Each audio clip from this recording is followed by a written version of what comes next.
And we are live. I'm Diddy Noseball. I'm here with somebody who been running for me all NBA season. Ray, 1/4 of the Hoop historians, which we will be bringing back before the play-in and going into the playoffs. Ray, what's up with you, man? What's up, man? It's good to be back.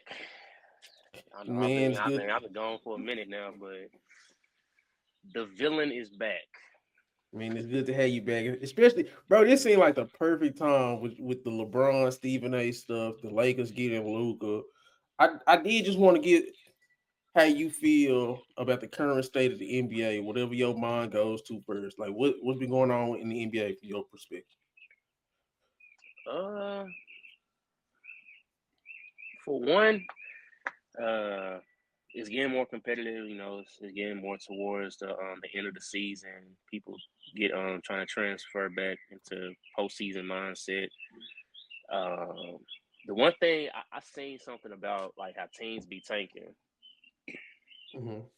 and I seen something where it said something along the lines the people that should be rewarded the lottery picks should be like the bottom of the barrel playoff teams, like the 7 and 8 seed, or really like how they do the play in. You should have to like have a certain like win percentage. You can't just be going out there winning 20 games back to back season just tanking for whoever. So that was something interesting to me because I'm like that would increase competition across the whole NBA, even if you're not making the playoffs. Now you got something to play for more so. But if you suck, you suck. Like that's just gonna make the But teams on the bottom but worse, though. but every team in the NBA got at least one All Star caliber player with a supporting player beside them. Like even, Hornets is the worst team in the NBA. Can we agree? No, Utah Jazz or the Washington Wizards. Well, yeah, when healthy, I guess you would say Hornets not the worst team, but stats Yeah, this don't everything work with the else Jazz. pointed, This huh? don't work with the Jazz. This work. What you was finna say was gonna work with the Hornets because you be like, man, Lamelo and Miles Bridges. They don't got No, marketing no try more. that with who? Marketing no more. They still got him. The Jazz do, yeah. So they got an All Star caliber player. Uh huh. And his second best player, who would you say his second best player is? Colin Me Sexton? personally, Sexton. Okay, Or real nigga. I was gonna say Sexton for sure. they got Jordan Clarkson. Yeah, Keontae George has been improving this year. So they got some pieces there.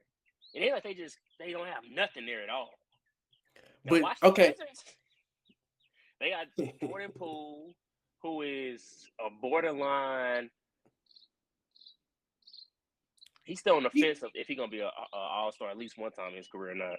he's an All Star caliber player. I give you that. Like he can average. He's averaging over 20 in the league, and we didn't see him do some stuff in the playoffs. It's Uh, just that since he got to the Wizards, though, it's just been kind of like, okay, we don't really know where your career going now. But see, that's a bad supporting cast too, though. Like he has no help, like no consistent help. To where it's like he don't even have no complimentary guy. Like he's the scorer. It's no two way or no big that you can go to and be like, oh, he the defensive anchor and he could be a complimentary scorer. So it's And like I just feel like the Middleton trade and everything, that was just, I don't know what that was. That was a waste of time. I like it. Just surround the young guys, kind of like what Detroit did. Surround young guys with vets. But Middleton is one of those guys where he ain't been the same since he came back from his injury. So I mean, he can His locker have that room. mentorship and that locker room presence and leadership type of thing. But we still need some stuff on the court. But they just drafted like 3 or 4 guys in the first round that's getting time. They got Carrington, they got Saw, they got Kashawn George. They got a lot of young guys they want to play. They just want Marcus Smart, Brogdon, Middleton to teach them dudes like how They to have definitely good got habits. Marcus Smart now. You're right. So Hopefully, I don't know. Marcus Smart though and Chris Middleton um, preach to him how important defense is because Poole just want to be a scorer. And he gonna have to expand his game a little bit if he wanna. Most of these point guards just too frail to play defense, right? Well, Just I too mean, he gonna frail. have to do what Steph did and bulk up a little bit. Steph still see this thing, bro. Name me one point guard that don't get hunted. I don't A think De'Aaron superstar point Fox guard. get on it. Well, he's okay. You said superstar. That changed Or, everything. well, I star or superstar, star or I superstar. don't think nobody hunts Fox. Yeah, he done got better. But he only been playing defense for like 2-3 years though. Still, even him. And I do agree with that though. But who else? Name one good guard that I don't mean, get he hunted. old now, but Chris Paul used to get hunted, and he's smaller than everybody we're talking about, as far as height Okay. was. Now think about all the good guards that's playing now. Brunson, he gets hunted from time to time. Trey gets He hunted still, from time to time. I still say LaMelo, Brunson holds his own better than everybody we got the name off though. he do, but he's still like 6'1". It's only so much you can do when you a small guard, bro. Pretty much Lamelo. Ain't he like 6'6"? LaMelo 6'7". It's no reason he should be getting hunted. You know, when we was younger, 100 people used to be people that were just like, okay, bro, this is a disadvantage. You are too small for me. Now it's people that just don't want to put no effort in. It ain't that they can't play it; they just don't want to do it. Like Luka. I Luka seen get Luka play hunted. defense. Luka when he finally did start playing defense, Halliburton got an and one. But even then, I'm like, bro, you could have still played a little bit better defense than that. It's about like when you tell your mind, I'm tired, I don't feel like doing this, your body gonna react accordingly. Nah, Like, facts. I agree with that. so I feel like I think that's Luka's problem because I see Luka go on the other end and score back-to-back buckets and start talking noise to Indiana bench. I'm like, but you just wasted like the past couple of possessions on defense where you wasn't doing anything. One So it ain't thing like I you hate. tired completely, but I don't know. It's an effort mindset. I was just gonna say with Luka, it's his effort for sure. And then I don't like him complaining mid-play. These niggas complain mid-play, right? That shit blows my mind. They'll literally throw their hands up after not being called a foul not being called on a layup, and they'll literally give up like pursuing defense on the fast break, which is crazy. They don't get back. They doing this. I'm like, bro, it's the middle of a fast break. What are you doing? If it wasn't That for blows my mind. LeBron's game winner, and that was just like in the middle of the second quarter, he would have been crying still, even though LeBron tipped the ball in. He would have still been crying and complaining about where the foul because No, fair. even before he knew LeBron was about to get about to do the putback, he was on the ground with his hands up in the air, and then It's LeBron did the crazy, bro. putback for the game winner, and then he started. I'm like, come on, man. And he was laughing with LeBron, like hugging on him, like, man, yeah, man, like you say, man, go on, look at me. I don't know, bro, but so getting back to your point, so the Wizards, I get it. You don't want them to consistently suck, but you look at their roster, you understand why. Same with Utah; those are the two worst rosters in the league, even though they do got some guys. But why shouldn't they get the number one pick? Why should they? They stink. How are those teams gonna get better with your idea? I guarantee people gonna start putting that work in. Well, guess what? If we start seeing people consistently be on bad teams and they not working on their game, get them out the league. I'm wasting money on you. We do that a regular job anyways. I agree with that. If I see the production sucks at a particular Amazon warehouse, if we start making some cuts and we start seeing production go up, guess what's happening? I did my job. I got rid of the dead weight. So you just want to take them out of contention just for the number one pick? They shouldn't get rewarded anything. Not lottery wise. They shouldn't get no lottery picks. It'd be too hard to build a team like that, though, right? Now we not only do we suck, now we getting the 17th pick. Guess what? I'm not saying you got to go out there and win a championship. But at least let me Mhm. see you competing. Like, okay, oh man, they got better. They competed for a play-in spot this year. Oh man, they really worked. I like the They really lottery got better. though, because you're not guaranteed the number one pick just because you stink. We done seen that too. Just like the Hawks just got the number one overall pick. The worst team in the league last year was the Wizards. I And think. the Hawks made a play-in, right? Yeah. So that's what I'm saying. It still could happen how you had said, but you not eliminating the worst team in the league with how they currently got. I don't mind this version. Now NFL probably need to do a lottery because you guaranteed to get that number one overall pick. But you really don't tank in the NFL though. Like I think what do they call it? It's a lottery ticket tanking in the NBA. It's like a lottery All I'm ticket because you saying can. is, it's a lot of teams that's been tanking. I only seen one team ever get penalized for doing it, and that was the Mavericks. And the Mavericks was literally a couple games away from being in the play-in the year Yeah, they that was got crazy. penalized for it. Yeah, that was crazy. And we still ended up getting lively, but So I'm like, yeah. it's teams. I'm like, teams out here winning 20 games. Like, why they not getting fined or anything like that? Yeah, I agree. Now they do need to like dropping games, but I just think a lot of these dudes just don't play too, and that Do contributes you to think it. they really be hurt, or do you think they just really be sitting these players? These dudes just be sitting, bro. I was looking at it something. I don't know. I had made a post that we put on our Instagram. It was the amount of games that LaMelo, Zion, and Ja Morant played combined, and I think it was only like 49% of their total games that they could have played that they actually played in. And it's just like most of these teams, especially bottom feeders, it's dudes that they just don't play them or they don't play themselves. So that needs to be fixed, in my opinion. Dudes don't play. Has It's Zion been literally playing more? I know he came out on an interview one he time don't and play back said to backs. so. I be thinking they actors. They get in these interviews and be talking all, man. I just want to play. That's what I'm here for. Zion, especially, I'm like, bro, just stop talking to the media until you actually gonna live up to what you saying. Because like nobody asking you these questions. You just coming up unprovoked talking about, I want to play. I want to be a leader. I want to be like, no, you don't. We haven't seen it. Zion, bro, the thing with him, because I don't on the court, bro. Because I watch a lot of their games because I like their broadcast team. I think they got what's his name on there? Dang, I can't think of his name, the black dude. But I like their commentator team, so I watch some of their games.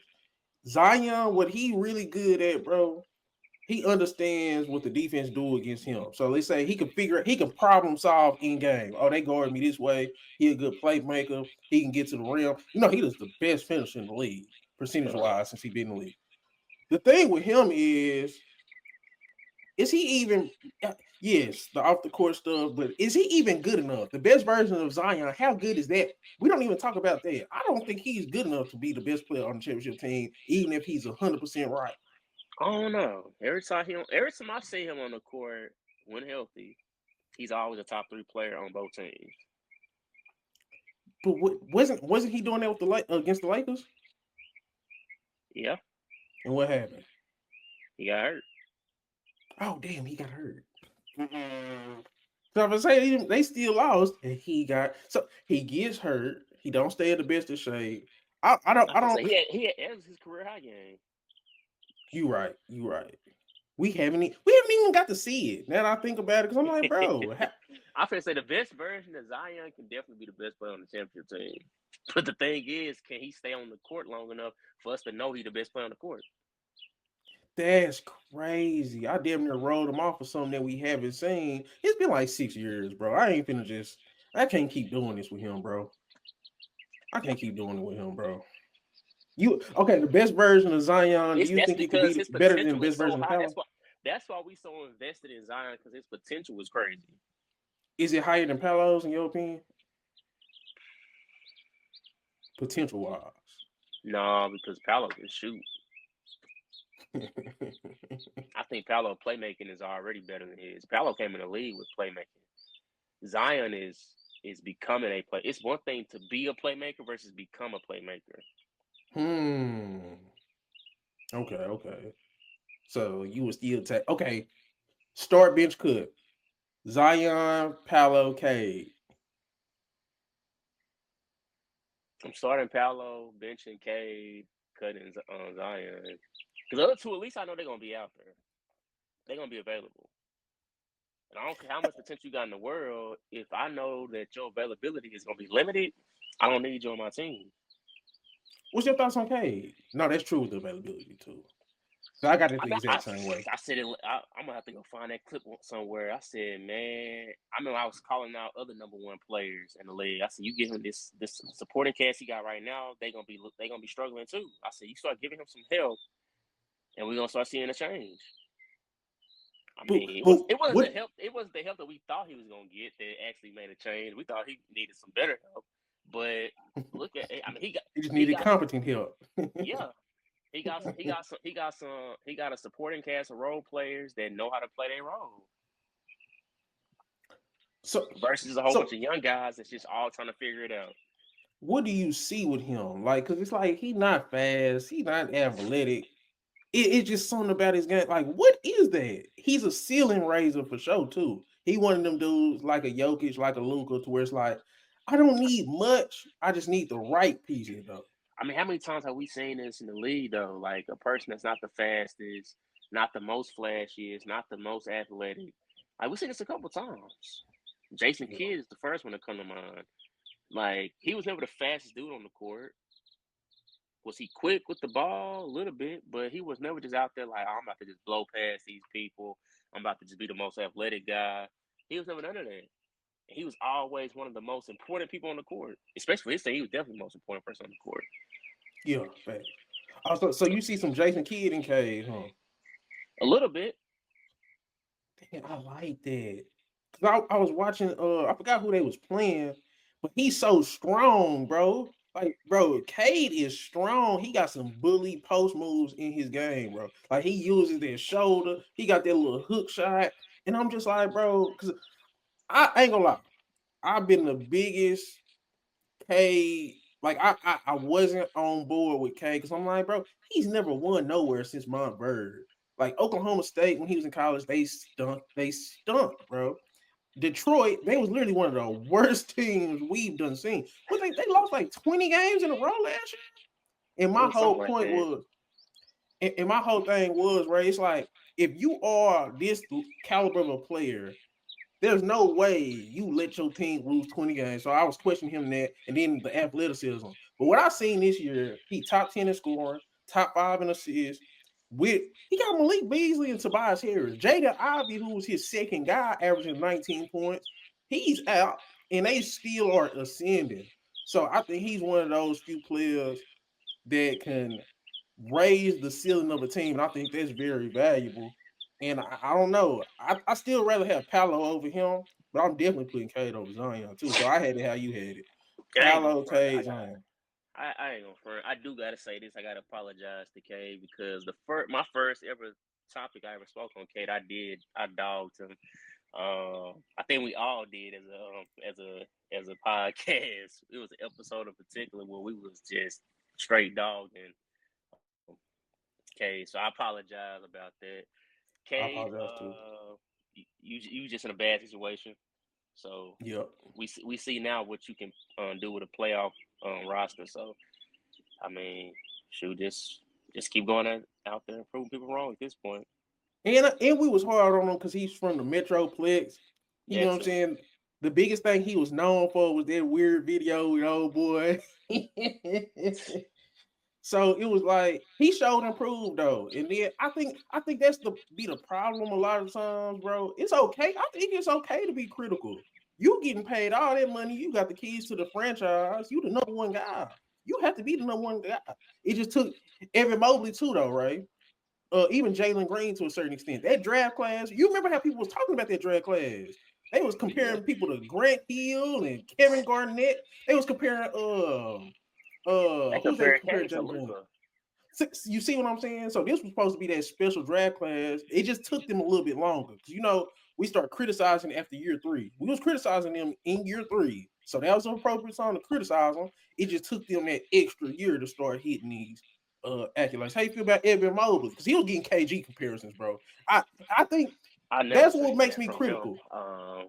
I never got those vibes from Evan Mobley. Even though he is getting Defense Player of the Year, nods this year, I still don't see the KG though, because KG was a two-way.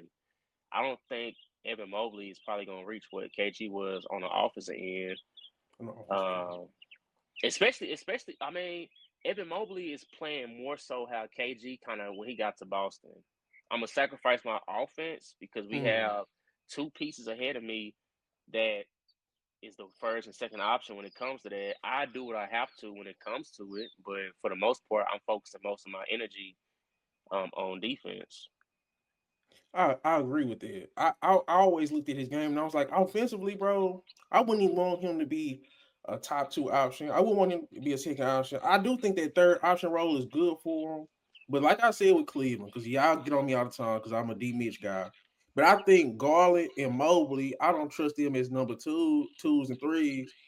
And I don't know if I told you, I think Donovan Mitchell is a good number two who could close out games.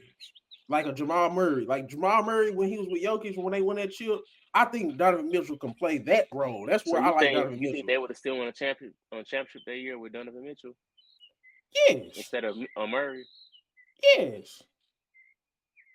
So you think? I don't know. I don't know. But Mitch must the be saying Nuggets he wouldn't was have been as something that we dominant. just don't They know wouldn't have been about. as dominant. They wouldn't have been as dominant. They would still have won though. Because people forget what Murray did against the Lakers that season, or that post playoffs. Like, yeah, Jokic was going off, but Murray was the real headache. But see, I'm not even saying he would play how Murray played. Because remember, we damn near was No, saying some Shaq and Kobe situation. But I'm that's what I'm saying that saying. We need that, or y'all not winning. that year they didn't need that. The stuff, the production Donovan Mitchell has had in the playoffs was good enough for that version of the Denver Nuggets. Remember, they had KCP, they had Bruce Brown, Aaron Gordon, MPJ.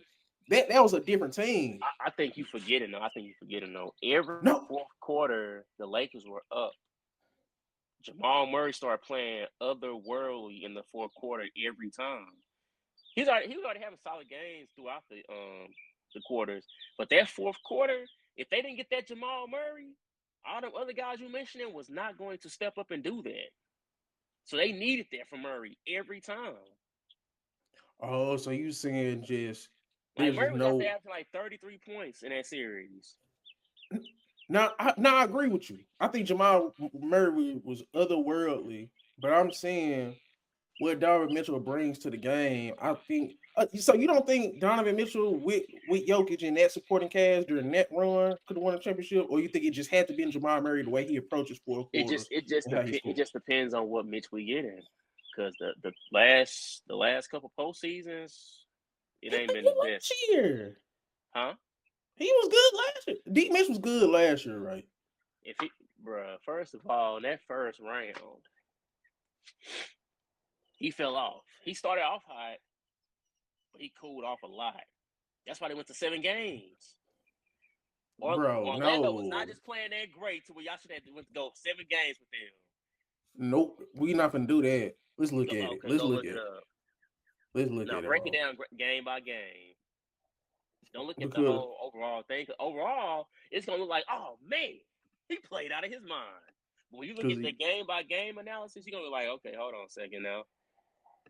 this is what we not gonna do. You can see my screen. Yep. Just We like this not he didn't play that great against Boston. I didn't expect him to win, but he definitely didn't play that great. man. We not gonna do that, right? Okay. So the Magic. See, we can break it down. The Orlando Magic series. Donovan Mitchell led every 4 games out of 7 in scoring. So you said Game break it seven, I down don't game think by game. nobody shot good though. So He had 39 points. I don't think he shot good though. He had 50 in game 6. How did he start tapering off? It sounds like he started turning up game 6 and 7. 50 to 39, right? Come on now. Yeah, you're cooked. I want to see them field goal percentages. Okay, so game one, Mitch had 30, 50%, 70, 37 from three. Him and Paolo really was going back and forth. That's why I say, because Paolo kind of been struggling lately. But people act like we haven't seen Paolo do this in his first playoff series. His team didn't show up. What Paolo But say when they beat them? what do you mean? When old dude was talking noise to Paolo. Oh, who was that? Well, not Struce, Niang. He said, "Bro, I was killing you." So okay, D Mitch literally started coming on at the end of the series because this was another good game though. Well, nah. 40% from the field, 20% from three. Okay, so that's game two. So he had a good game one, bad game two, bad game three, 6 for 16.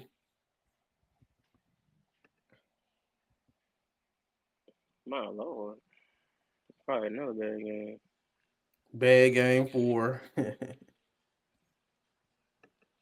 Because remember, Orlando started making it a series. They were looking like they was going to get swept for a second there.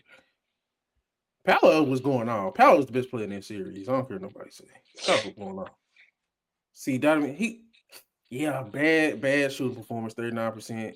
But shit, he getting count stats. But that's But what I'm game talking six and about, seven bro. though. Game 6 and 7 though, right? Look.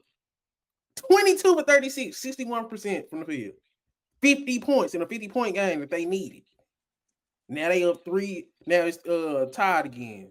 Because remember, Orlando had took the series lead. We was talking So about Orlando was about to win at one point.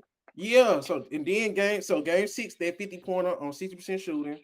And then game 7, Paolo, It he should tried his never have best. been a doubt in our mind that Orlando should have was not about to win the series. Like the fact that Donovan Mitchell made it possible for us to even think like, okay, yeah, Orlando about to win. For the player that you try to talk, now I'm saying the player you try to talk up to be Donovan Mitchell, and the supporting cast he has around him versus what Paolo had around him. Okay, let me ask you this then, since you say that. Because Franz Wagner was stinking up the joint. He was for sure, and that's for sure. But who do you think should have the better career when it's all said and done? Donovan Mitchell or Paolo Banchero? Who should have the better career? Paolo. So why is it crazy? Paolo was picked number 1 overall, right? What was that, second year? Yeah, that was his second year. But that's what I'm saying. That should have been like a redemption type of thing for like, I don't know. My mindset, I guess. I feel like Donovan Mitchell should have had the mindset like, okay, my past 2 playoffs. Right. I got embarrassed. In the first round, my past 2 playoffs. I didn't play great. I get what you're saying for sure. But what was we saying about the Orlando Magic that year going into the playoffs? They was looking nice. But why? We were saying that was the best defensive team in the league. Yeah, Paolo was playing great. They was defense was on one. I mean, and what was we saying about Jalen Suggs? Possible defense player of the year. Man, that's all I'm saying, because I think in that series too, Darius Garland wasn't doing nothing at all. Donovan Mitchell had to be, and he even, like I'm saying, he got his numbers. Like, yes, it's gonna be hard in the playoffs, but you have to get your numbers. He ended up getting his numbers. It wasn't pretty, but that game 6 when he went for that 50, that literally changed everything. And then game 7, he edged it out. So I get what you're saying. It shouldn't have been close, but the level of player Paolo is where we think he could be. Jalen Suggs was an all defensive first team level defender at Donovan Mitchell position, giving him a hard time. I think that was a good series for Donovan Mitchell, me personally. And I think he showed up against the Celtics. That's all I'm saying. How you feel about Garland? Because I feel like Garland was trash pretty much all last year and in the playoffs. Chris was trying to blame his orbital or whatever the hell happened in his eye. I don't want to hear it. I feel like Garland got all the pieces, but I was never too high on Garland. How do you feel about the Cavs? He got handles. He can finish. He got nice playmaking.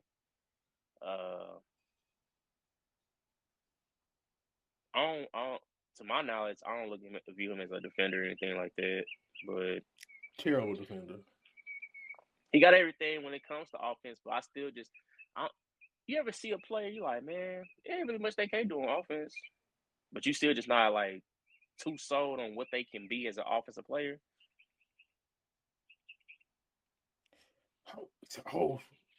I see what you're saying for sure. Kyrie light. It's like you're good offensively, but not elite like Kyrie was, and then you just don't play no defense. You're a really good scorer.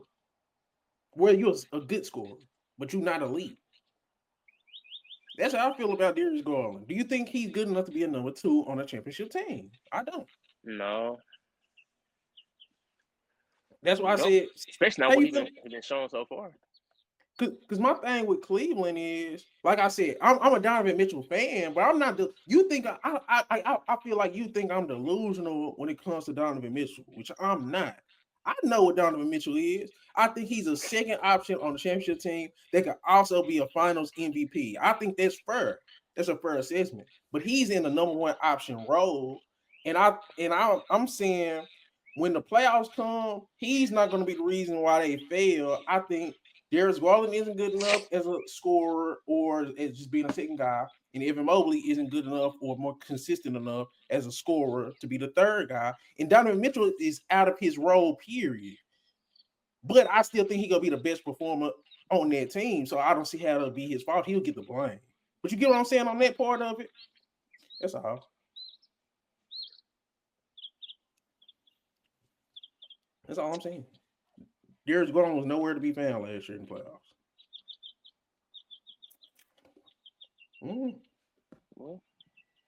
Okay, I did.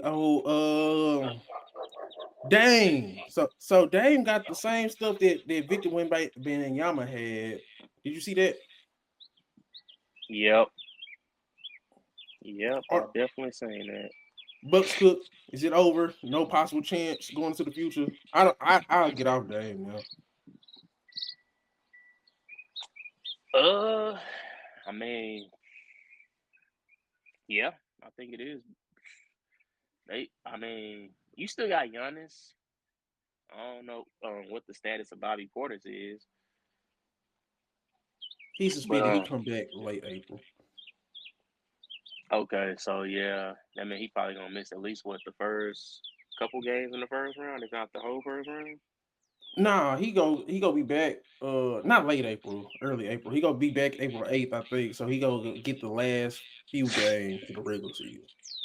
It just depends on who their first round matchup is. But I mean, with Giannis on the court, that's really the main person you want to be on the court with. Like if you said, okay, we're gonna get rid of, if every team said they had to get rid of their second option, I feel like Giannis is the one person who can at least hold his own to a certain degree to where I'm like, okay, yeah. I mean, I'm not as worried, but at the same time, when you got to go against teams like Boston, in order to get past, I think they can do just enough. Other than worrying about Boston, I think they can do just enough against any other team.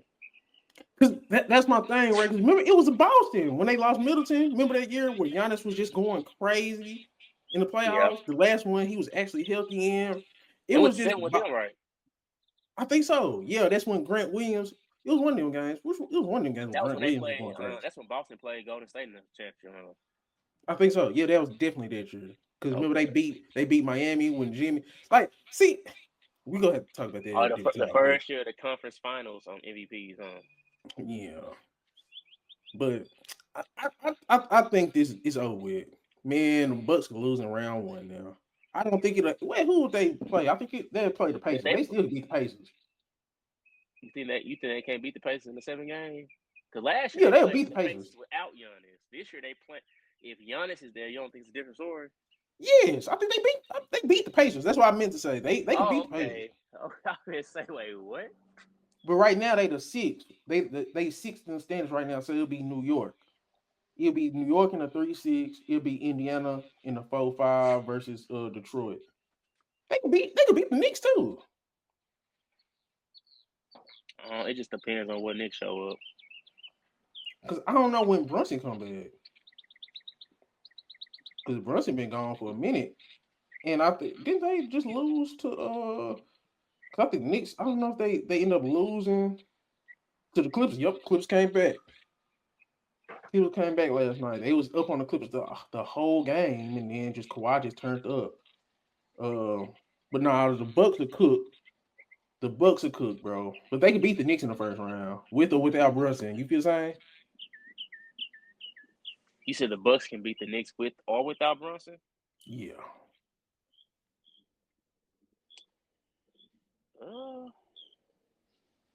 They have no answer for Giannis, bro. So you think if Cat firing on all cylinders and Brunson got it going, that ain't gonna be too much for Bucks? That boy Cat, bro, because you got Giannis. Who supporting Cat you trust more? I don't trust him. I trust Brunson. I don't trust them other dudes, man. Them dudes don't step up, bro. So you don't trust Anobi? And Anobi has been hooping. I'm looking at his stats now. But it'll go 7. Maybe you can say what you want about this guy. But the dude is a fourth option, averaging almost 18 points a game out of Mikal Bridges. He averaging what most people third option averaging. He the reason why they lost last night. He was playing good to the second half, bro. He ended up 7 for 16, 1 5 from 3, 17 points, bro. Brunson is gone. I need you to give me 20 to 23 points, bro. But that's the thing. If Brunson is back, he don't have to take that many shots, first of all. Man, he had that one good game on Christmas that I could just be like, okay, Mikal Bridges was hooping. My thing is he just got to be more consistent. I don't trust Mikal Bridges, bro. Even as a fourth guy. I'm sorry. It'll be more dependent on Cat and staying out of foul trouble in that series. Giannis will just go put Cat in foul trouble. That's my biggest worry. Cat ain't gonna be on the court. And Mitchell Robinson, I don't trust it. This the worst matchup for the Knicks. That's the worst type of matchup because it's not gonna be guard oriented. Everybody for the Bucks, especially now that Dame is out, everybody for the Bucks is scoring the paint or they are big. They're bigs. Because you look at Brook Lopez, you look at Bobby Portis, you look at Giannis, you look at Kuzma. Bro, all them dudes is 6'10 and over, bro. And I don't trust nobody on the Knicks. All the Knicks are built to guard guards. Because you look at Anunoby, you look at Bridges, you look at Josh Hart. Man, they ain't beating the Bucks. Or if they do beat the Bucks, it'll be a 7-game series. I possibly, because the Bucks can't guard Brunson, so I could edge out the Knicks, but it'll go. So you don't put Anobi on Giannis? You'll try. He really Anobi is 6'8", bro. Giannis damn near a footer. Anobi's still like 240, 250, somewhere in that range. Man, he a strong dude. I mean, he ain't like he about. Giannis gonna do what Giannis gonna do. That's against any team. But out of the East, who you think who got the best chance of guarding Giannis out of the whole East? The whole East, the Cavs. They don't I'm talking individually. If you're talking from a team standpoint, yeah, the Cavs. Oh, individually. But from an individual standpoint, if he taking off from the perimeter, Horford, the best Giannis defender I've ever seen, probably. But I get what you're saying. Anunoby definitely in the top 5, top 3. But he just gonna shoot. He gonna get in the paint and shoot over him. Because still, Giannis is still faster than Anunoby. And he's longer. He's just gonna shoot over him. You need a unique build to guard Giannis. You gonna need your center like a Horford, who's like 6'10" himself, long arms, good lateral quickness. That's the perfect defender for Giannis. I don't think nobody's shorter. Even though you're strong, nobody's shorter than Giannis gonna be able to guard him because he'll just go over the top. He can probably keep him from going where he want to go, like Kawhi and them. But you remember Kawhi and them, when they was in Toronto, they stopped Giannis. but it was team wise. I don't think the Knicks team wise can stop Giannis, even if OG is a good matchup for him individually. So, Stopping Giannis is a team effort, right? Come on now. yeah.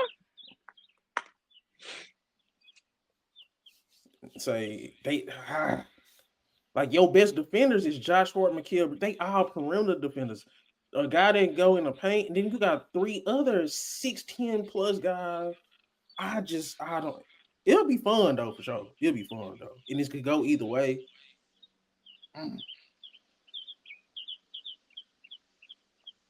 Oh, speaking of the Clippers, because they did just win, Kawhi back, but do you trust him? We say this every year, bro.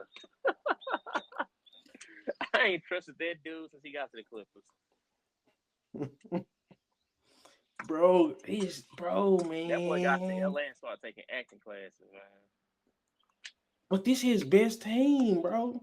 You don't think this Kawhi It's best not his possible? best team. Yes, it is. For the Since he Clippers. been the Clippers?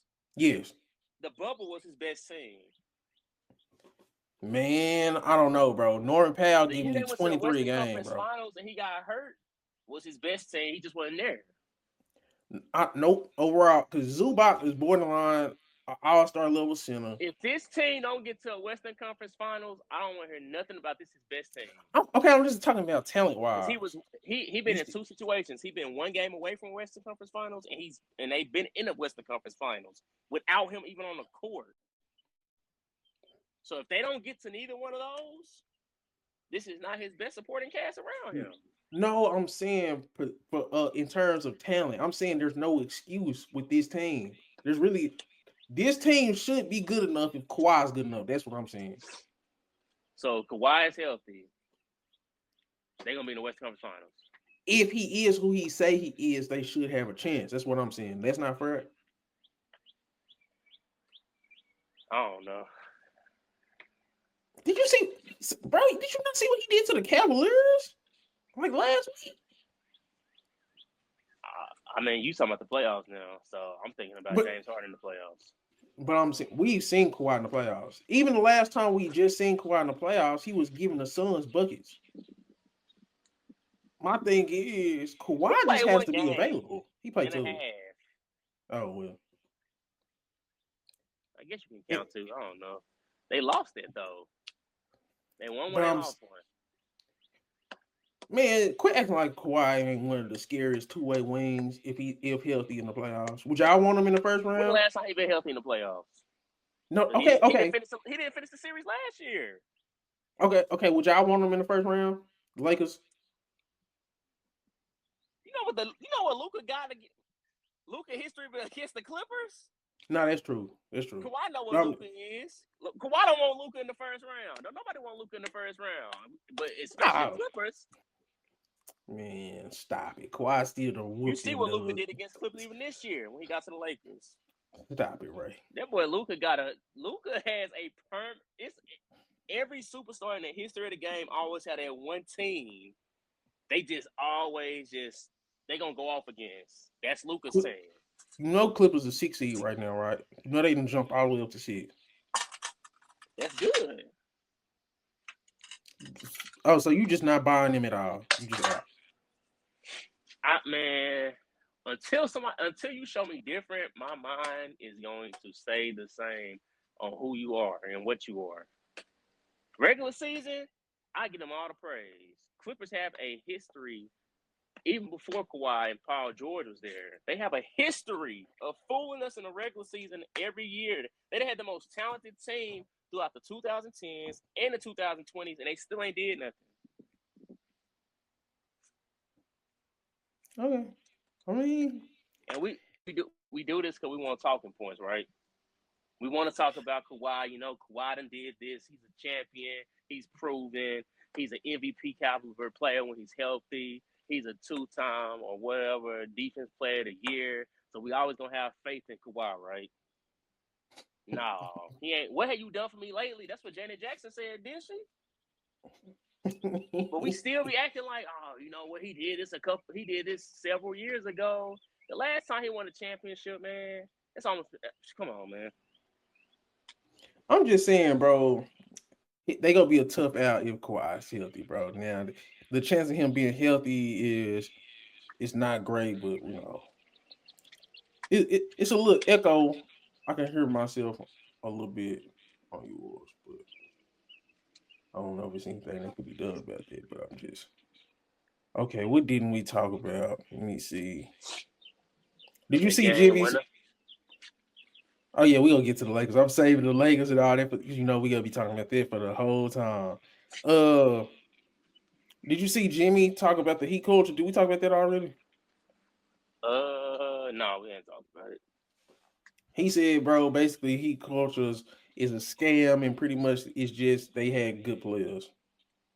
How you feel about Heat culture, Pat Riley? Because I even heard Jeff Teague say that they need to move on from Pat Riley and let Spo move into that position.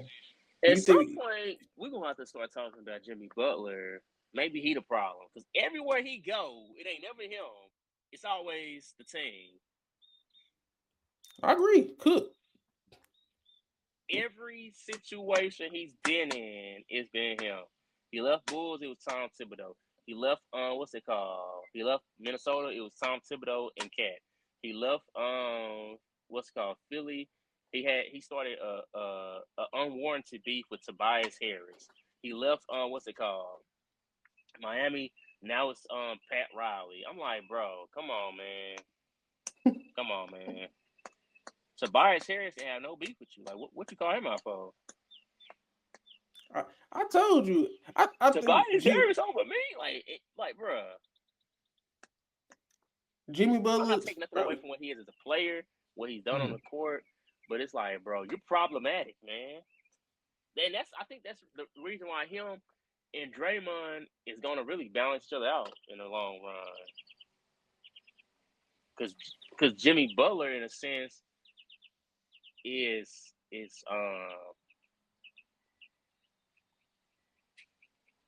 he's more calculated with his. Draymond is just more sporadic. Like So he don't know how to contain it or control it.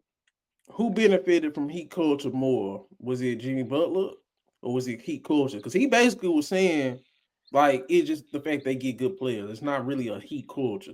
How you feel about that? Because Jimmy Butler, that's what I'm getting from that. Jimmy Butler saying, "Man, we So doing this." they didn't draft Bam. They didn't draft Hero. Like, what you mean they just get good players? I don't know, but I'm just saying Jimmy They Butler didn't is kind draft of Duncan like Robinson. downplaying it. So you a believer in Heat culture, basically. He was good before Jimmy Butler got there. When they had he culture goes back to, I mean, Pat Riley has always been around winning. Facts.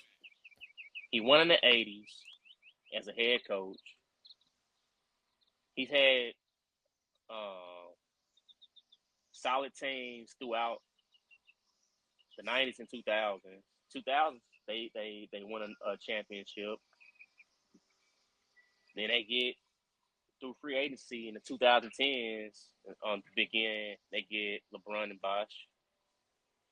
I mean, even after LeBron left, they were still competing in the like to get to the playoffs. Yeah, no, I agree. They had a little fall off there, but I mean that's any team. Ain't nobody gonna just be that great for that long. Um, we seen the Spurs finally start falling off. We seen Mavericks at one point fall off. So I mean, ain't nobody just gonna.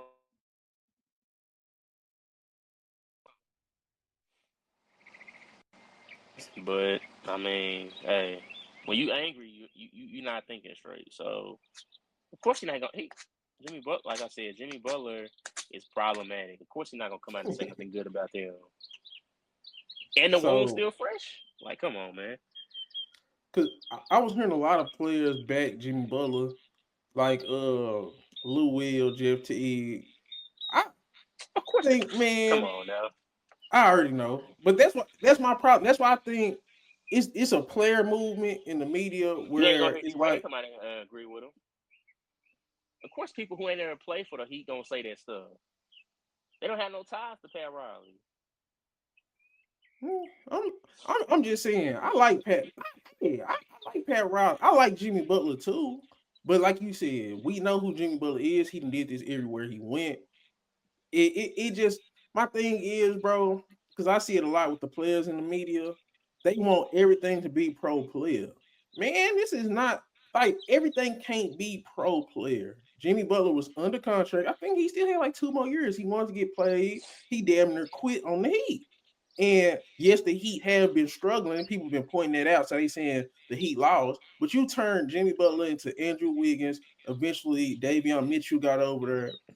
Yeah, they still struggling or whatever. But I'm not paying Jimmy Butler $60 million a year, and Jimmy Butler didn't even have a good game in his revenge game. So I think Jimmy Butler was in the wrong in this situation, like you. And I think, man, I wouldn't want to pay watch stars anyway, because people was criticizing I Pat can Riley say for he that. forgetting how old he is too. I'm like, everybody not gonna be LeBron and play past 40. That's just not gonna happen. That's not reality. Yeah. So I guess we can go ahead and say we siding with Heat culture. It is what it is, man. Even though I like Jimmy Butler, like I like Jimmy Butler. He from Texas. So you know what I'm saying, he had the hustle to get to where he at. So I He didn't like start Jimmy making no Butler. he didn't start making no finals, so he got to the Heat. That's bad. They wasn't back to the finals until he got there either though. But everybody needed. Everybody needs everybody, bro. People don't nobody do it on their own.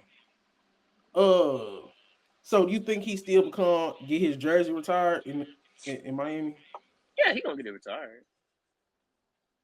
Got them the Okay. two finals Man, Heat as the fans number ain't one really guy. feeling him. You know, You think they gonna man. come back around to it? I'm trying to think of He somebody off the top of my head. Oh, it's just he like Vince quit on Carter. him. Didn't Toronto? If Toronto can forgive Vince Carter, and they had a bad fallout when he left, because people Yeah, thought he did the same thing. He quit on them, and he requested that trade because he was like, you know what, y'all ain't never giving no help here. I'm out of here. yeah.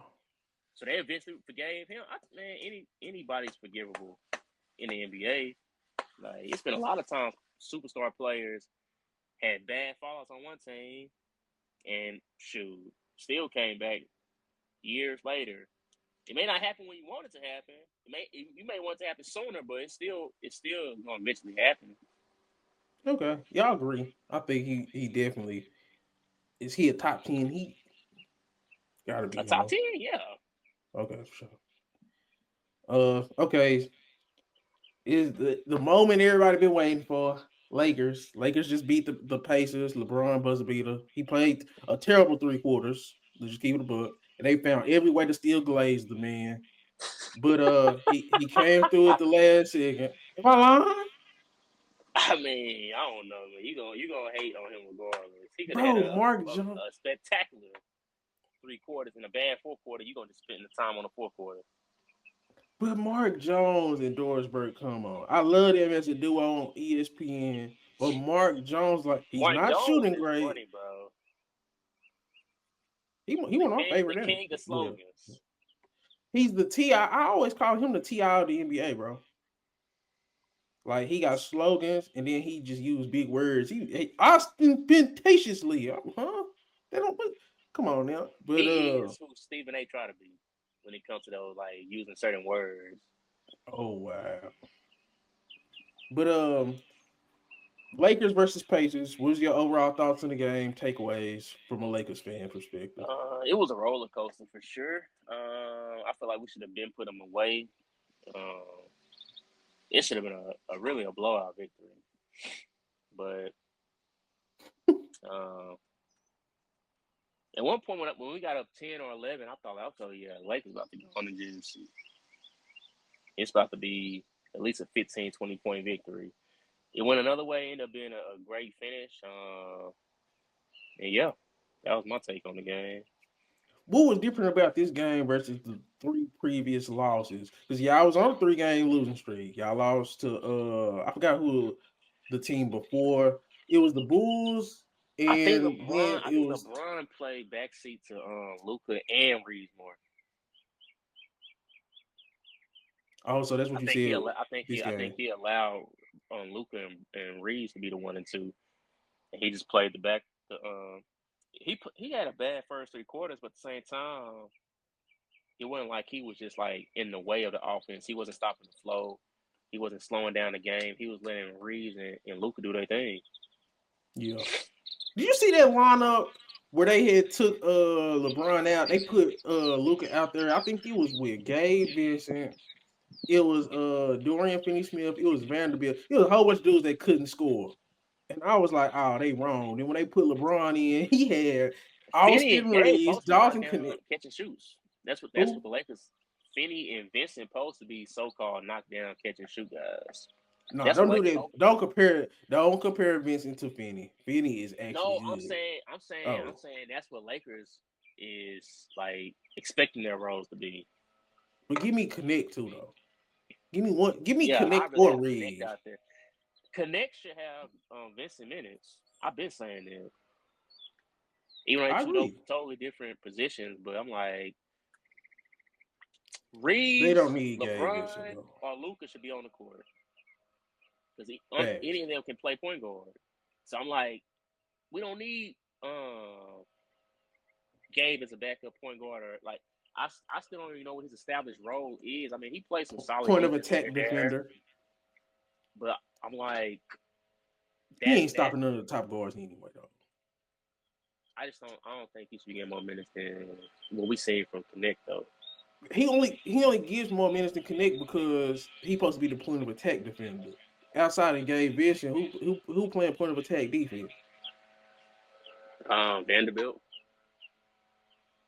I like it. Vanderbilt is one of the best offensive rebounders I've seen in 6'8" in a long time. Like it feel like he always getting offensive rebounds. Did you see Goodwin? He got like back to back offensive rebounds and they just was swatting his shit. Goodwin, I like Goodwin, but not for that. He more of a catch and shoot guy. he didn't pass it out He a not one he a time. he a, he a solid defender. Shoot, he can be your point of attack. I feel like. Mm-hmm. I feel like he's Yeah, more possibly. consistent when it comes to shooting, and he's a He better bigger than Gabe guy. Vincent. Yeah, he better than Gabe Vincent too. Gabe Vincent should not be getting minutes like that, bro. I think I was texting y'all. I'm like, bro, how how did he avoid getting cut? I don't know. I don't know. I'm not the biggest Gabe Vincent guy. Um, but I like what you said. LeBron did defer to Reeves and Luca. His basketball IQ is crazy. And when it was time for him to do something, he did it. So I can't fight that for sure. Um, anything else? Pacers Lakers game. Do you see anything from the Pacers you like? Don't like? Only thing I didn't like was not having Miles Turner out there. Yeah, Miles Turner. He was That's he why was that's why holding up. LeBron got that easy putback. They didn't have no big in the game. I'm looking like, why did LeBron get it? I'm looking on the court. I see Miles Turner behind the bench. I said, why is Miles Turner out there? He been play, Yeah, like he was playing good down the stretch. Like, why would you he not want him would. out there? He could have hit a game. Like he could have hit a clutch shot on the other end. Like he been. I'm like, I don't know. I'm not the coach. I don't know. And I think Rick Carlisle probably the top three coach in the league I right think that now. was But something he yeah, probably looked back and be like, dang, that was a bonehead decision. because Miles Turner even has some good defensive moments on Luca. Oh my He God, he lights him up that one play. Yup. He hit some threes. TJ McConnell too. I think Halliburton was terrible, bro. Like they Shoot, needed him in the game to facilitate, he but hit he was he had a trying to he had a clutch. score He had a clutch on what's it called? a And one down the clutch. stretch. He had like A 17, 18 assists. Like I don't know what you you be wanting from him. He had a he solid game. he needed more juice offensively, bro. He can't score with the big dogs. That's what I'm saying. You know how many? They He's not in position to not be able to score with the big dogs. He has You to. know how No, I'm many? saying I get what you're saying, but he's in a role to where he has to score. Am I wrong? The assist is cool, and they definitely needed him when he was at the game. You could tell, but I'm saying them step backs he was trying, them threes he was trying, they needed some of them. He was 1 for 9 for three, right? 16 points. He You didn't have had a. He didn't have the best shooting night. I agree with that. But to act like he has to score when he's giving you that many assists with 15 plus Bro, points. he took the most shots. He's tied. Him and Ben Mathurin both took 16 shots. They tied for the most shot attempts. He just had to make more shots. That was my only critique. He was 1 from 9 from 3. And my only critique was he needs to hit some more of them shots. Who credited more to the offense though? No, he definitely did. I'm not saying that though, really. But I'm saying he still needs to hit some of them shots. That's all I'm saying. Well, some Some of of them those shots, step backs you try. those shots he took was bad shots. No, he didn't make them. Exactly. It is, but I'm saying you got if you're gonna live by it, you gotta die by it. You can't say one day he hitting those shots. Oh yeah, he was hitting those shots. And the next game he's shooting the same shots he was shooting in the game before that he was making, and he started missing them. You can't you gotta either live on it, you gotta die on it. Pascal didn't take enough shots. Pascal played 36 minutes, only took 12 shots, 15 1. I seen Okay, this see, dude Siakam. let Vincent lock him up on a play. That Yeah, boy set up for a jump shot. I'm like, you got Gabe Vincent on you set up for a jump shot? A deep two? You could have come on now. I'll give you that. Yeah. Pascal definitely should have been more aggressive, but I don't know. I feel like Halliburton, when he was taking some of them threes, he was taking superstar shots, and it was like, bro, you got to hit some of those superstar shots. That's my only critique. He still played good. Siakam, I give him most of the blame because I didn't look at it. It felt like Siakam didn't score a lot, and he didn't. He didn't take a lot of shots. I feel like Pacers should have won that game, to be honest. Even though I'm a Lakers fan, Pacers should have definitely won that game. Like I said, I think Carlisle gonna look back and be like, you know what, that's a mistake on me. I should have had you out there, Turner. Even if I didn't have a play drawn for you on offense, the fact that it's a possibility that they're gonna get the ball back, I can have some defense on the inside. Yeah, I agree. Turner definitely should have been in the game, especially the way he was playing down the stretch. The first thing Luka did when he got that ball back, he went into the paint. Yep. Yeah, I agree. Okay. So we say the best part for last. I guess we could say this. I definitely disagree. Huh? What's called? LeBron just tied Kobe and Joe Johnson for most game-winning buzzer beaters. Woo, 8. Still one behind Jordan, and he done played 25 damn years. I did want to say this. Find something to hate on. It's the fact. Jordan got 9. He do. But I did want to say this. Austin Reeves, because y'all made me mad. I had sent y'all a voice message. But Austin Reeves versus Mavericks Jalen Brunson. This is the only reason why I was saying what I said. When I first put into the chat, I said Austin Reeves, his stats without LeBron, and they were crazy. You pushed back on me by saying they haven't won games. And I was like, how can you win games when Austin Reeves is in a position he's not supposed to be in because his guys ahead of him? If you traded LeBron and got pieces back for whatever you get LeBron and built the team into where Austin Reeves can actually this be his position, then maybe it could look different. That's what I was saying. And then Chris said Austin Reeves reminds him is just as good as Mavericks Brunson. And my whole point to y'all was, how can y'all say that, but I can't say this? You see what I'm saying? That was my whole point with the Austin Reeves versus Mavericks Brunson. You get what I'm saying? You were trying to paint this narrative talking about, Jalen Brunson was the number one for a series. First of all, it was 3 games. He was 2-1 in those games. And then also, that's not enough games for anybody to make an argument about anybody being a number one option. Nobody. Well, we seen what Brunson became. Yeah, what he became, but we speaking strictly on the only knowledge we have is him as a Maverick. He averaged 16 points in the regular season as a Maverick. His best season as a Maverick, he averaged 16 points a game. Okay. And like I said, I went back and found because you always want to talk about what he was doing when Luka wasn't there. Luka played most of the second half. I don't know what second half of the season you talking about, but Luka was in those games. I'm gonna cook you. He missed a couple games, yeah. Jalen But it Brunson was only like missed a couple it games was like in a that second half. 15 game stretch that he had without Luka though. And guess what? Him and Spencer Dinwiddie was battling back and forth about who was having number one option games. You try to Okay, forget so that about Spencer Dinwiddie because we dogged Dinwiddie now because he done had a whole bunch of hiccups in his career a lot I since never then. dogged Dinwiddie. That's Yes, you. we have talked. You did talk bad about him when he got to the Lakers. You say he played terrible. But even before he got to the Lakers, you say I don't know who's gonna pick Dinwiddie up. He been playing bad ever since he left the Mavericks.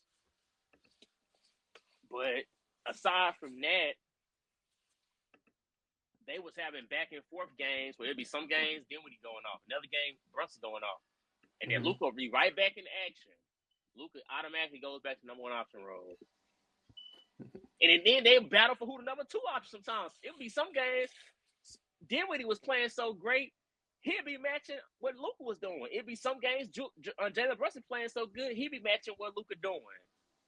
But for the most part, they was battling back and forth. I'd say overall, Jalen Brunson was number two because he was there for most of the season versus Spencer Dinwiddie only being there for like 23, 25 games.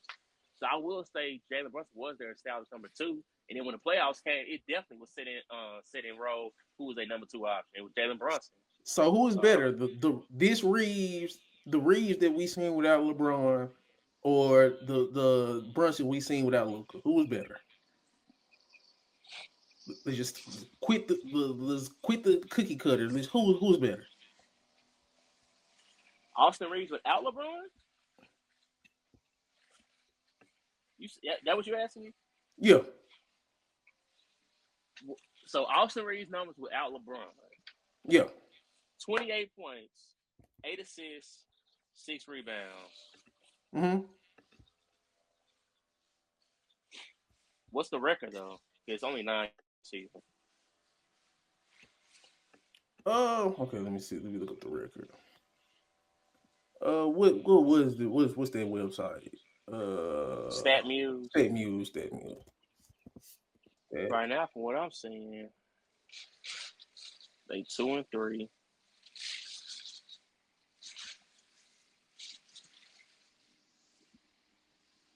Two and 4.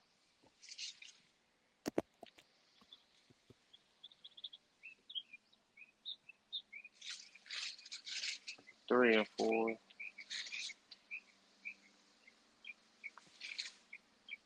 4 and 4.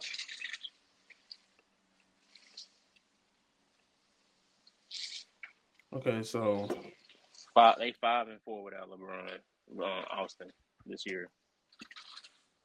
So Jalen Brunson was 28 and 4 without Luka in those 17 games.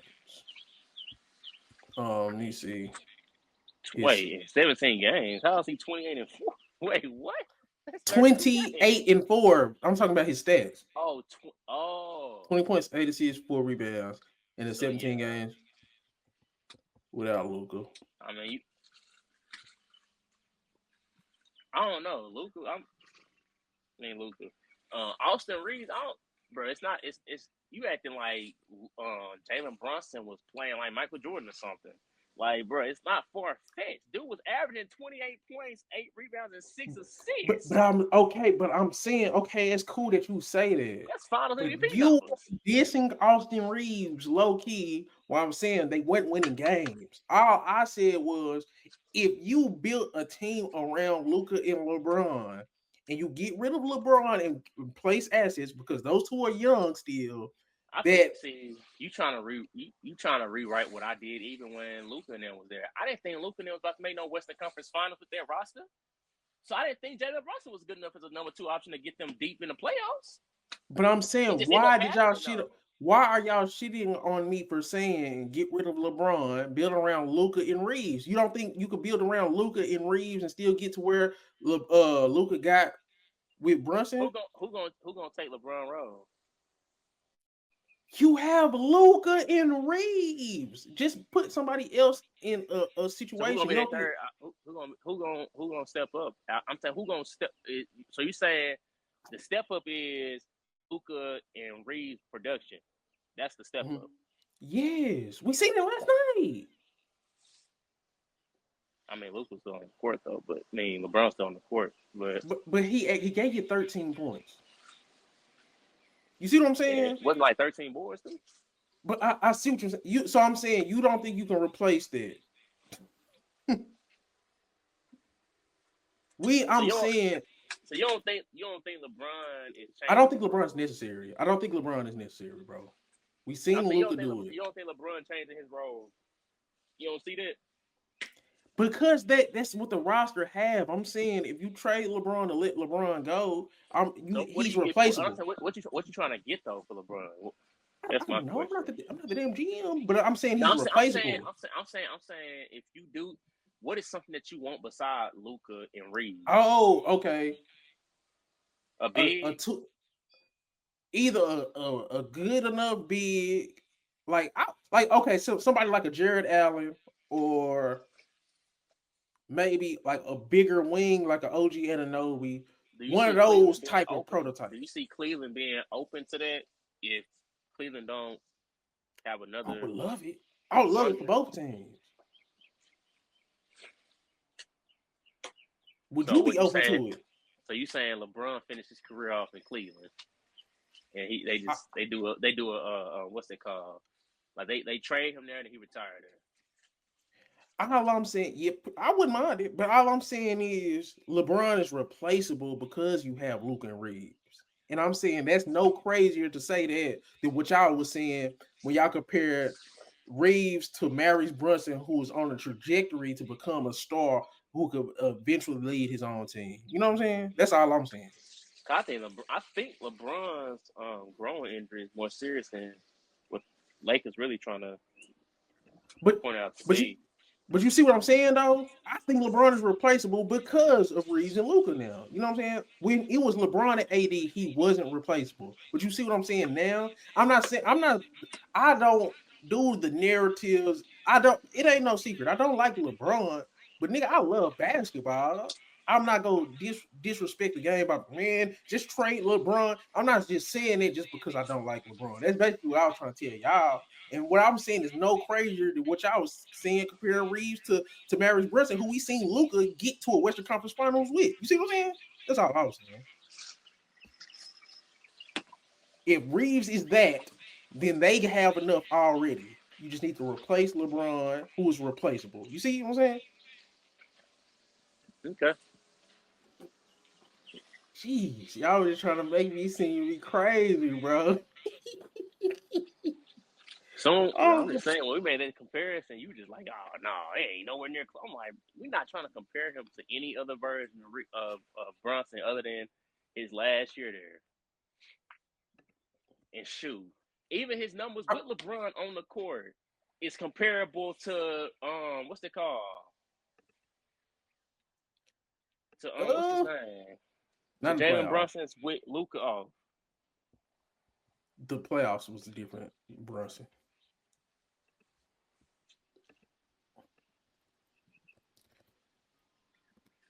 Not the playoffs. Well, Brunson averaged 22, 5, and 4 in the playoffs. So, yeah. Okay. That was good debate. His last year? Yeah. When they got to Western Conference Finals. So you seeing, I'm not against comparing him, Reeves, to Mavericks. I think this is going to be the first year, though, Austin Reeves going to be like, don't have a increase in production in the playoffs. Because the past two playoffs, he's been the third option, like the solidified third option. And shoot, in some sense, that Grizzlies, people can argue that shoot, it was some game him and D'Lo was battling for that third option. So I think Austin Reeves is not a selfish player, so he's not going to fight over. No, man, I want the ball more. Like he's just going to be like, okay, I'm just going to play my role this game. It was some games he had to step up and then but because if you look at Luka, because the Lakers are Luka's team, we can agree on that. Yeah, Luka, second guy. We seen him get to a finals with Kyrie, and we seen him get to a Western Conference Finals with Jalen Brunson. I think Austin Reeves basically Austin Reeves is somewhere in that ballpark. I don't think he's as good as Kyrie or Brunson, but I still think if you build the team the right way outside of Luka and Reeves, he could be a good enough guy to be in the mix to where the Lakers are still in a good position to get to the conference finals or finals. And I don't think LeBron necessarily has to be a part of that equation this year for sure, because that's who they got on the roster. You can't make no more moves. LeBron is still good. I'm not against this team that's right now, but going to the future, I think it's Luka and Reeves, and then it's the Lakers. You could put something else around them, and I think that they'll vault them to title contention for sure. That's all I'm saying. We seen Luca do it with Brunson, and we seen him do it with Kyrie. I don't think Austin Reeves is as good as those guys, but being in LA, they could put guys around him and Luca to where they could get back to where Luca's already been. That's all. Okay. LeBron versus Stephen A. LeBron went on Pat McAfee, was killing him. Uh Stephen A responded. He even said he would swing on him. I think LeBron put Stephen A in the trick bag, bro. Because Stephen A, I agree with everything he said. Then he started getting personal, and he kind of started spiraling. So, what's your thoughts on LeBron versus Stephen A? And this our last Uh, week topic. Stephen A. had a lot of beats throughout his time being in the media. Um, most of the time, the people he try to spark something off with, or people that keep themselves private, so he can kind of say and get away with stuff, but they only gonna talk to him in private. But in the public eye, people thinking like, oh man, see they didn't come out and say nothing. It must be true. But now it's starting to backfire because LeBron addressed it. Now he done back Stephen A into this corner, and now Stephen A talking about, I mean, if he'd have put his hands on me, I would do. I'm like, come on now, Stephen A. You know and I know. You was not about Bro, to do none of that. First of all, you know LeBron ain't don't have no history putting his hands on NBA players. Why would he put his hand on the media guy? Paris. Like you just wanted to say that. Just I don't know. I think he's trying to get another reaction or something. But then the reaction backfired because LeBron is laughing at you. Yeah, LeBron is like LeBron is pulling a KD. Like he just stole KD how he operate within the media and social media, and he just kind of like, man, I'm finna troll you. And he say, man, I'm set in stone at this point. I don't got to be politically correct no more. I'm 40 years old. Uh, I think Stephen A was very credit. I thought he had a lot of credit on what he was saying. Bronny wasn't ready for the league, and he's been coming on as of late, but he wasn't ready for the league. LeBron put him under a microscope. Ken Griffey and Ken Griffey Jr. at the game, their first game, he made his son into a spectacle to further his legacy. I thought that was a credible thing to say because The I felt difference, though, that same I way. always say the difference with that though is Ken Griffey was ready from day one. And but you see what I'm saying? You LeBron manufactured that moment. Like it wasn't natural.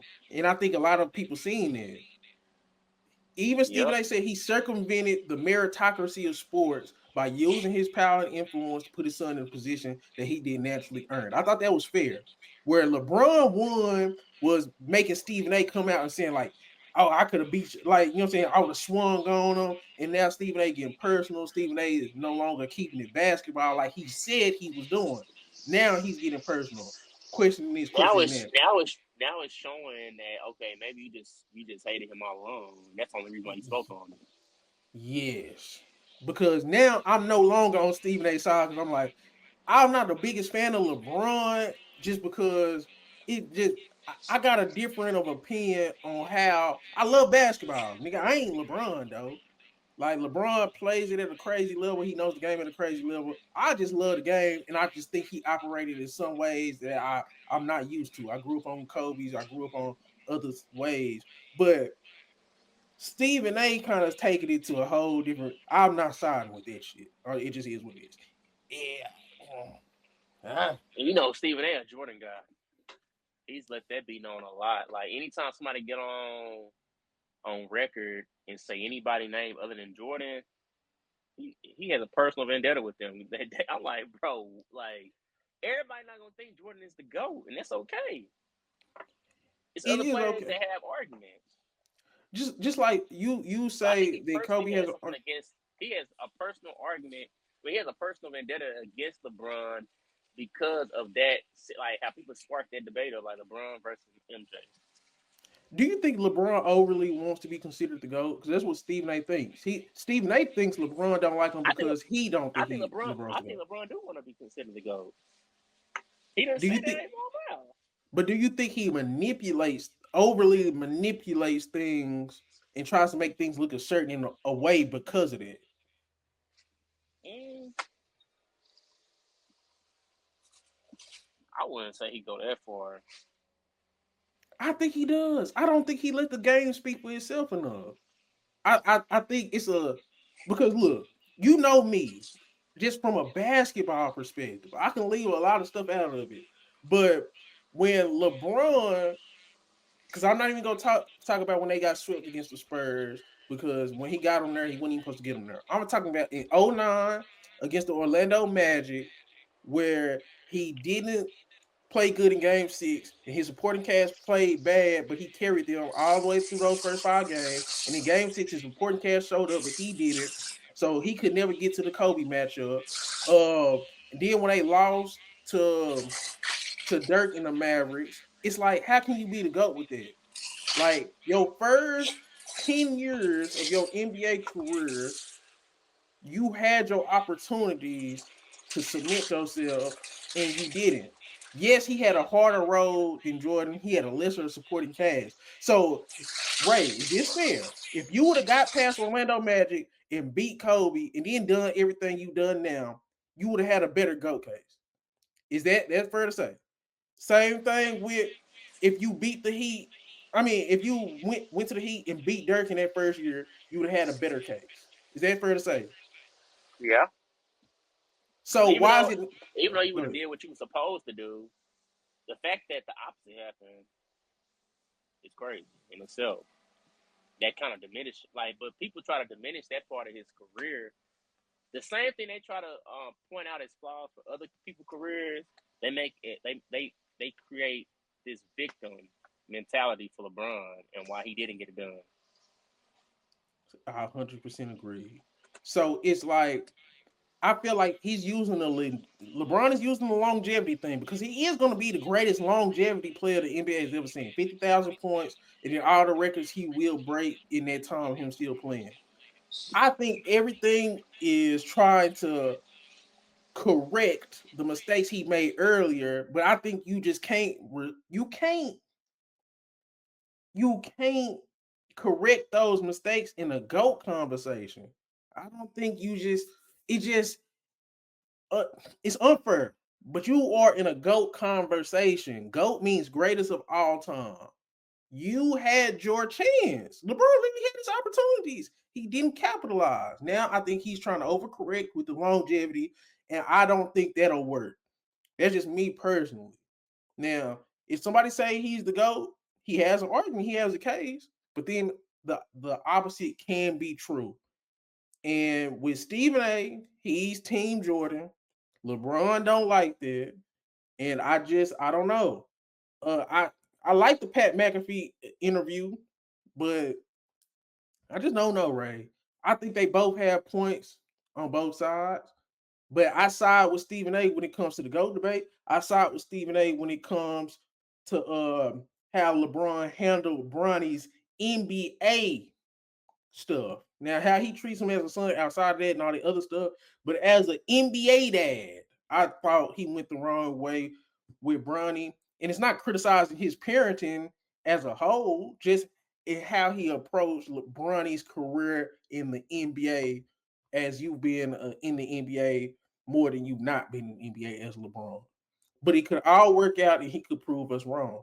But I don't think Stephen A went out of bounds with criticizing that part of LeBron's parenting because he is putting that part of his parenting on display on a national scale because it's Bronny James and it's LeBron James. And the first game y'all played together was Ken Griffin Jr. and Ken Griffey Sr. was in attendance. So I think it's fair to start criticizing some of those things. And he said Bronny was gonna be better, was already better than half the league. So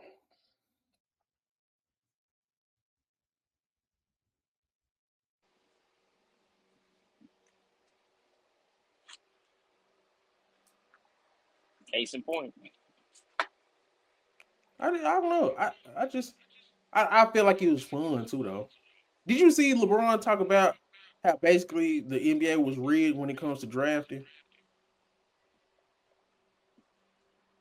No, I didn't see that part. I did see him talk about like the state of college and if he watching and stuff like that. Oh yeah, see, I'm gonna try to find it real quick because I did want to. Damn, because he was talking about D Rose and going to Chicago. He was talking about Patrick Ewing going to New York, him going to Cleveland, Cleveland. him understanding the assignment. So I don't know. I definitely don't think the NBA like that. That's basically what he said. Like he said, I understood the assignment. I went to Cleveland, my hometown, not hometown, but home state. Uh, Derrick Rose went to Chicago, his home state. Patrick Ewing, New York. That's where he was playing in college. It's like he understood the assignment, basically calling that shit rigged. That's what I got out of it. And I don't think the NBA would like that, but I think that was a good interview. It was worth the whole hour. I watched the whole thing. I like it. Why he didn't get at the club Shay Shay though?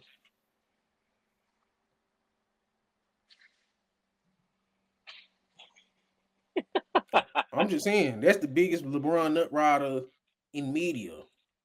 Is that fair? Nah, Nick Wright is by far. Nick Wright been doing this since before Kobe retired. I think Nick Wright is a LeBron plant. I think Nick Wright is on LeBron payroll. I think Shannon Sharp is the nut rider when it comes to LeBron. So I get what you're saying on Nick Wright, but I think Nick Wright is literally a clutch employee at this point.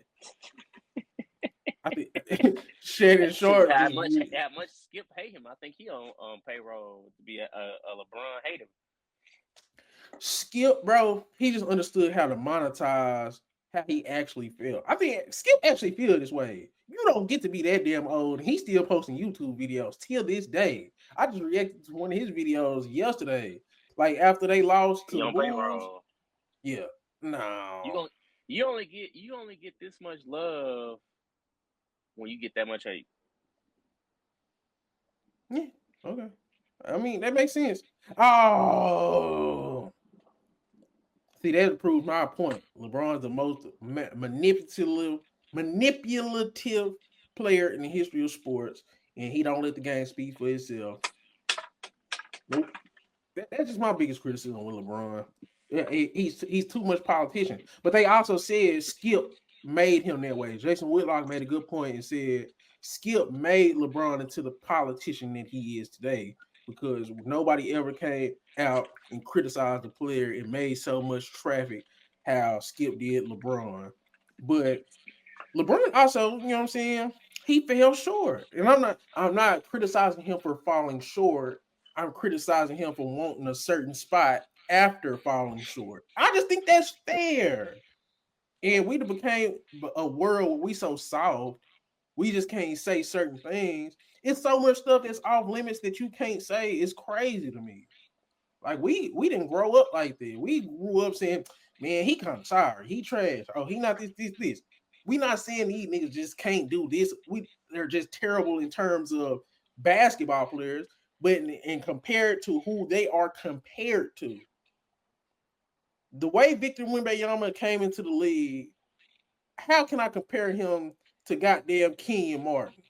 No offense to Kenyon Martin, but that's two different types of number one overall picks. We compare Victor Wembanyama immediately to the greatest of all times in terms of prospects. So that's LeBron James.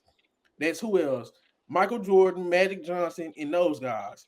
I think that's fair. So when I say something about Victor Wembanyama, it's based off who he is projected to be. I'm not saying he's trash. I'm comparing him to the Tim Duncans, the LeBrons. You see what I'm saying? And I just think that's fair.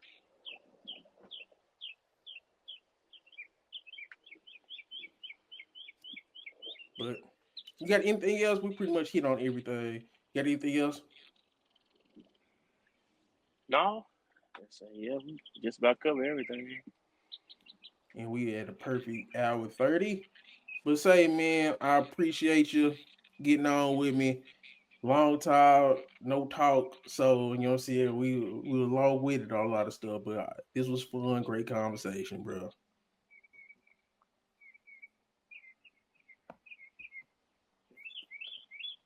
But I'm D Nutsball. That's Ray. We are gone. Found some shit I love to do, so I can live comfortable. Searching for a peace of mind, need that when it's time to rhyme. Perfect in every line, any chance I get, and I know it takes time, but I will never quit.